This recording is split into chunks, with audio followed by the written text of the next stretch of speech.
ನವನಗರವನ್ನ ನಗರಸಭೆಗೆ ಹಸ್ತಾಂತರ ಮಾಡುವ ಮುನ್ನ ಅಭಿವೃದ್ಧಿಗಾಗಿ ಶಾಸಕ ಎಚ್.ವೈ. ಮೇಟಿ 138 ಕೋಟಿ ಅನುದಾನ ತಂದಿದ್ರು.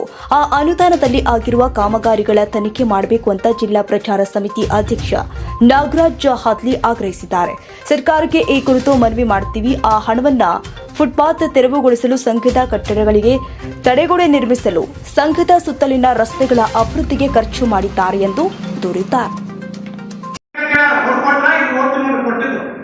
ಪ್ರಾಥಮಿಕ ಶಾಲಾ ಶಿಕ್ಷಕರ ಸಂಘ ಹೌದೂರಿನೊಳಗಡೆ 193 ಸರ್ವೆ ನಂಬರ್ ನಿವೇಶನ ತೀರ್ಮಾನಿಸಿದ ಬೋರ್ಡ್ ಸಭೆ 141 ಅವ್ರಿಗೆ ಎಷ್ಟು ಕೊಟ್ಟಾರೆ? 1,080 ಚದರ ಮೀಟರ್ ಕೊಟ್ಟಾರ. ಅವ್ರು 1 ಎಕರೆ ಕೇಳಿದ್ರು. ಮತ್ತೆ ಅವ್ರಿಗೆ ಎಷ್ಟು ಕೊಟ್ರಿ? ಬಗಲಿ ಸಮಾಜದವ್ರು ಬರೀ 20 ಗುಂಟೆ ಕೊಟ್ಟಾರ. ಅವ್ರು 4 ಎಕರೆ ಕೇಳಿದ್ರು. ಮತ್ತೆ ಅವ್ರಿಗೆ ಕೊಡ್ಬೋದಿತ್ತಲ್ಲ. ಹೇಮರೆಡ್ಡಿ ಮಲ್ಲಮ್ಮ ಸೇವಾ ಸಂಸ್ಥೆ ಅವರು 2 ಎಕರೆ ಕೇಳಿದ್ರು. ಅವ್ರು ಬರೀ 600 ಚದರ ಮೀಟರ್ ಕೊಟ್ಟಾರ. ಅವ್ರದ್ದು ನೋಡಾಗಿದ್ರಿ, ಅವ್ರ ಸರ್ವೆ ನಂಬರ್ ಐತಿ, ಅವ್ರದ್ದು ನೋಡಾಗೈತಿ.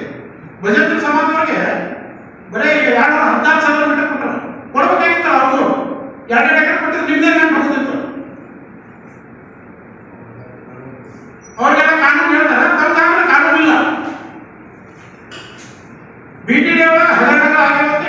ವಿಜಯವಾಡದಲ್ಲಿ BTD ಕರ್ಮಕಾಂಡ ಅಂತ ಹಿಂದಿನ ಅವಧಿಯಲ್ಲಿ ಆಗಿರುವಂತ ಈ ವಿಷಯಗಳು. ವಿಜಯವಾಡಗೆ ನಾನು ಧನ್ಯವಾದ ಹೇಳ್ತೇನೆ. ಅವ್ರು BTD ಕರ್ಮಕಾಂಡ ಪ್ರಚಾರ ಮಾಡಿದ್ರು. 5 ದಿವಸ 6 ದಿವಸ ಮಾಡಿದ್ರು. ಇವತ್ತಿನ ದಿವಸ ತನಿಖೆ ಆಗ್ಬೇಕು. ಕೇವಲ ಯಾರ ಅವಧಿಯೊಳಗೆ ಆಯ್ತು, ಏನೇನು ಖರ್ಚು ಮಾಡಿದ್ರು ಅನ್ನೋದು ತನಿಖೆ ಆಗ್ಬೇಕು. ಕೇವಲ ಸೈಟ್ ಹಂಚಿಕೆ ಒಂದೇ ಹಗರಣ ಇಲ್ಲ. BTDದಲ್ಲಿ ಕಾಮಗಾರಿಗಳು ಸಾಕಷ್ಟು ಸಾವಿರಾರು ಕೋಟಿ ಹಗರಣಗಳಿದೆ. 400 ಕೋಟಿ ರೂಪಾಯಿ ಬೆಲೆ ಮಾಡುವಂತ 59ನೇ ಸೆಕ್ಟರ್ BVCB ಬರೆದುಕೊಡ್ತಾರೆ. ಅಂದ್ರೆ ಇದು ಏನಿದೆ ಅಂದ್ರೆ ಉದ್ದೇಶ ಇದೆ. ಇವ್ರು ಯಾರು ಕಾನೂನು ಸಲಹೆ ಕೊಡಲಿಲ್ಲ. ಇವರಿಗೆ ಈಗ ಕೊಟ್ಟರು, ಇವರು ಅದನ್ನ ಉಲ್ಲಂಘನೆ ಮಾಡಿಲ್ಲ. ಇವರು 20 ಎಕರೆ ಸರ್ಕಾರದ ಅನುಮೋದನೆ ಪಡೆಯಲಿಲ್ಲ. ಮತ್ತೆ ಅದನ್ನು ಸ್ಪಷ್ಟಪಡಿಸಲಿ, ಆಮೇಲೆ ನಾವು ಅದಕ್ಕೆ ಉತ್ತರ ಕೊಡ್ತೀವಿ. ದಯವಿಟ್ಟು ನಾವು ಯಾರು BV ಸಂಘದ ವಿರುದ್ಧ ಇಲ್ಲ.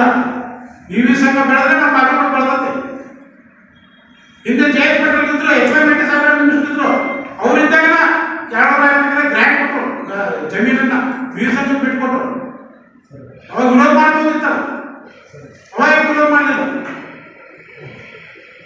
ಈ ರೀತಿ ಸುಳ್ಳು ಆರೋಪಗಳು ದಯವಿಟ್ಟು ಮಾಡಬೇಡ್ರಿ. ಇನ್ನು ಮುಂದೆ ಅವರು ನಿಜ ಹೇಳೋದನ್ನು ಕಲಿಯಲಿ ಅಂತೇಳಿ ನಾನು ಇಲ್ಲಿ ಕೇಳ್ಕೊಂಡು ನನ್ನ